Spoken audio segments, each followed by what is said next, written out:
Ох, друзья, Микулка М2 Plus Deluxe. Это новиночка от компании Mikul. Это, наверное, самое крутое, что они делали не то что за последнее время, а за все свое время. Поэтому такой себе мини-обзор характеристик, конечно же, перед основным обзором, который тоже будет у нас на канале, когда он будет уже полностью готов. По крайней мере, дойдет до полного релиза. Но я уже об этом ТВ-боксе много знаю и много тестировал, поэтому на канале Технозон поехали.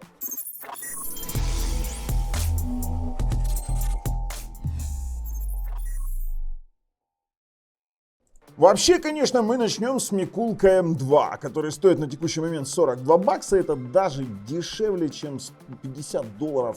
И дешевле, чем $50 это был шикарный бокс. Почему был? Он и есть на текущий момент, я вам сейчас о нем расскажу. Но перед этим подписывайтесь на канал, нажимайте колокольчик. Ссылочки на обзоры вот этих ТВ-боксов, о которых мы будем говорить, лежат в описании под видео. И это позволит нам, конечно же, развивать наш канал. А также в описании под видео есть ссылочка на украинскую версию этого обзора. И плюс еще ссылки на наши телеграм-чаты и телеграм-каналы, где вы можете это обсудить, а также увидеть новости технологий и даже их покомментировать. В общем-то, смотрите, вообще существовала компания Mikul очень давно и выпускала очень много различных моделей ТВ-боксов. Mikul M8S, это с которых я начинал, M8S, там какой-то L был древний, вообще непонятный для меня. Потом были Mikul K3 серия на 912 процессоре, Mikul KM9 появился, Mikul KM9 Plus, Mikul KM9 Deluxe, потом появилось огромное количество Mikul KM3. И все эти ТВ-боксы, они там некоторые были сертифицированы, некоторые нет, но их выпускала компания Videostrong. Китайская компания, честно говоря, немножечко хромала по качеству, и получить полную сертификацию, например, Netflix, получить полную сертификацию Dolby они не могли, не давали им по каким-то своим причинам, поэтому в свое время появилась вот эта новиночка Микулка М2, это просто суперовая штука, которая порвала на тот момент для меня рынок, потому что это был S905X2, полноценный, допустим, полноценный ТВ-бокс с Google пультом, которым можно было управлять телевизором, и это пришло, вот знаете, для меня какой-то аналог на тот момент появившегося Google Chromecast, но при этом который был на Android TV. Очень классная тема с LAN, с HDR, там HDR был, правда, постоянный, и очень все было классно. Стоил он 40 баксов. Все было хорошо. И тут вот самый интересный момент.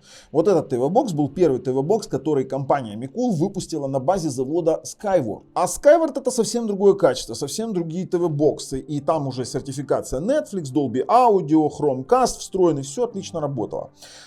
Все отлично, хороший ТВ-бокс, но прошло время, и пришло время выпустить что-то интереснее. Выпустили Микулка М2 Plus, и тоже прям в точечку. Когда они его выпустили, что самое интересное, я делал обзор, здесь формула памяти 2×16 была, по-моему, насколько мне не изменяет память, да, 2×16, 5 ГГц неплохой Wi-Fi, хороший пультец, даже был на старте Dolby Vision, потом после обновления Dolby Vision пропал, а потом выпустили фикс, который вернул этот самый Dolby Vision.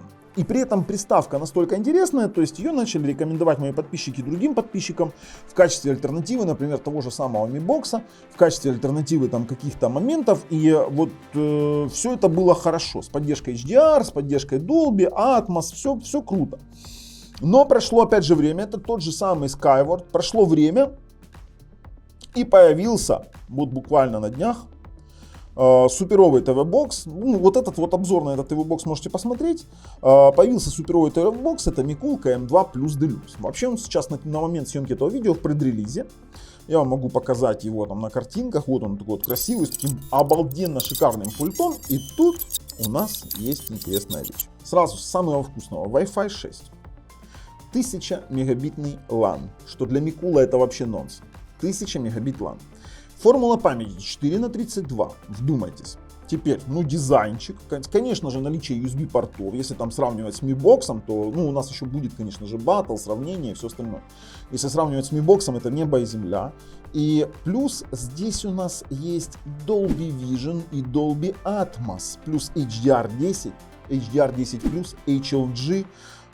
У нас здесь S905X4J процессор, 4 ядра Cortex A55, с Mali G31 GPU, и это сертифицированный Google Android 11. Есть Netflix сертификация, есть поддержка AV1 кодека, все красиво, и плюс еще и новенький пульт. Тот же самый Google пульт с управлением, допустим, тех же самых устройств, с цифровой панелью, с цветными кнопками. И вот это уже можно сказать, что это конкурент того же самого Hamatix, который я недолюбливаю из-за того, что его выпустил SciRobotics и абсолютно забросил на его развитие. Это вот конкурент, допустим, я бы сказал, что это даже конкурент Yugus X4Q Extreme, но Yugus X4Q Extreme примерно при той же цене не имеет сертификации Netflix, Dolby, Atmos, Dolby Vision, там это все сделано на фоне, ну, Dolby Vision, сама сертификация у проца есть и ключи, а DRM нет, или нет, допустим, того же самого Dolby Audio, DTS именно в лицензии, там есть только лишь в режиме проброса. А здесь у нас получается очень интересная ситуация. Приставка холодная, приставка прикольная, с быстрым Wi-Fi, но тут особо не нужно рассчитывать на то, что Wi-Fi будет больше 400 мегабит, об этом вы увидите в нашем обзоре, но уже на текущий момент могу сказать, что приставочка очень интересна. Цена на старте немножко завышена, она будет ниже однозначно со временем, она уже на текущий момент попадает в топ наших устройств, потому что я с ней имел дело. И это именно то, что вот у меня, я использую на постоянном Mi Box S2 ревизии, и на текущий момент я вот данной приставочкой очень сильно заинтересовался, при том, что они заявляются, что на iFLAC там проигрывает с аудиоформатами, опусы. То есть тут у нас, ребят, есть вариант того, что мы получим вот совсем-совсем топчик, особенно когда упадет цена. У Микула всегда на старте высокая цена, но когда она упадет, это будет прям вообще без сомнения полный топ. Поэтому на текущий момент мы с вами, давайте я вам сейчас покажу по картиночкам, имеем шикарнейшую приставочку. Да, у нас есть недостаток, это Google TV, но в 2023 году уже не сертифицируют Android TV. Не сертифицируют.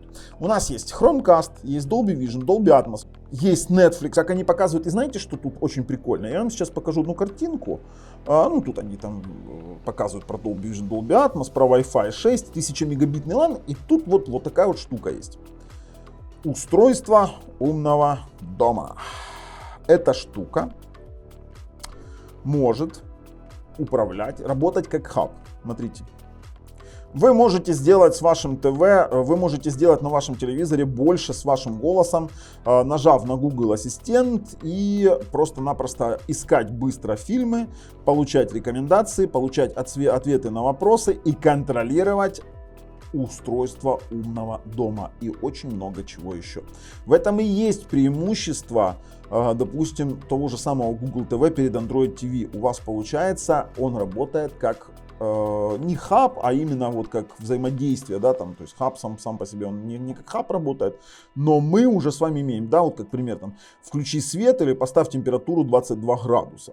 Конечно, тут можно даже будет поиграть в игрушки, потому что формула памяти 4×32 подразумевает под собой очень даже неплохой вариант. И есть еще и Chromecast нативный. Ребят, реально приставка топчик.